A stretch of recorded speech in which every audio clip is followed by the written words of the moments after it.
It's official, it's happening. After almost 7 years, Microsoft have finally announced the next release of Windows, and you'll never guess what they called it. I'm Angus from Server Factory, and today we're telling you everything you need to know about Windows 11.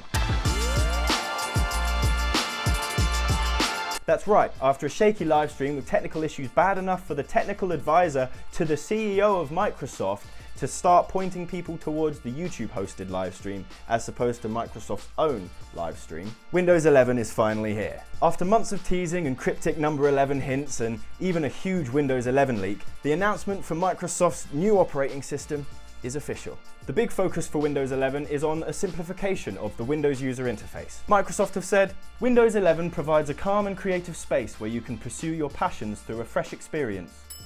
Very nice, Windows 11. Very nice indeed.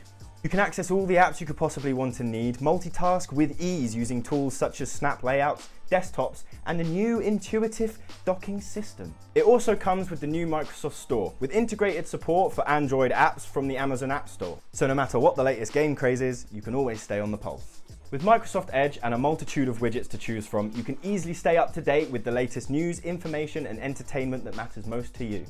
You can find all the apps and shows you could possibly need on the Microsoft Store. Windows 11 will also let users configure multiple desktops for work, home, and gaming, like on a Mac.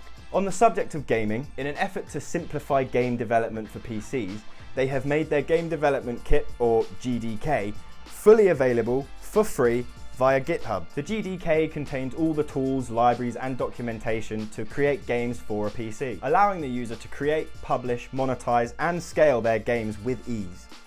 With relative ease.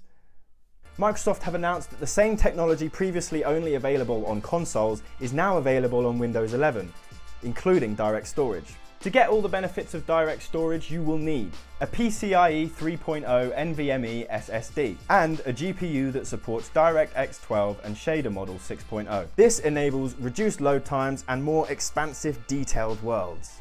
Under the bonnet, Windows 11 is largely just Windows 10, but that could be a good thing.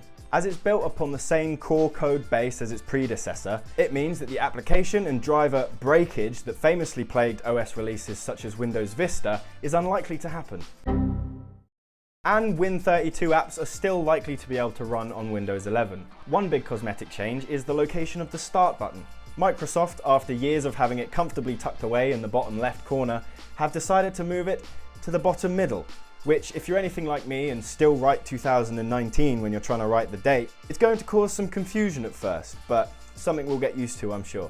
After a moving and tear-jerking monologue where Chief Product Officer Panos Panay likened his passion for Windows to the feelings evoked from his family and home, we can safely say that Microsoft is a company that just wants to be loved. This is my home. This is a photo of the house I grew up in. Windows 11 might just rekindle the passion of fans and maybe even turn some heads of those focused on more competing platforms. So Angus, when is this actually being released? Well, an early preview version of the new system will be released to app developers next week. It will be rolled out to all users this holiday leading into 2022. Windows 11 will be a free update to existing Windows 10 users, although some devices might not have the right specifications. These include a minimum of 64 GB of storage and 4 GB of RAM. A security chip such as the TPM2 chip will be required to run Windows 11. Microsoft have said, however, that as long as your PC has a TPM 1.2, it will meet the minimum requirements for Windows 11. The new operating system will no longer come with our old family friends Skype pre-installed and will favour Microsoft Teams instead. Could this be the end of Skype's legacy? And that's pretty much all the info we have at the moment. Are you as excited about Windows 11 as we are? Let us know in the comments down below. If you've enjoyed this video, make sure you hit that like button and subscribe for more if you haven't. As always, thanks for watching and we'll see you next time.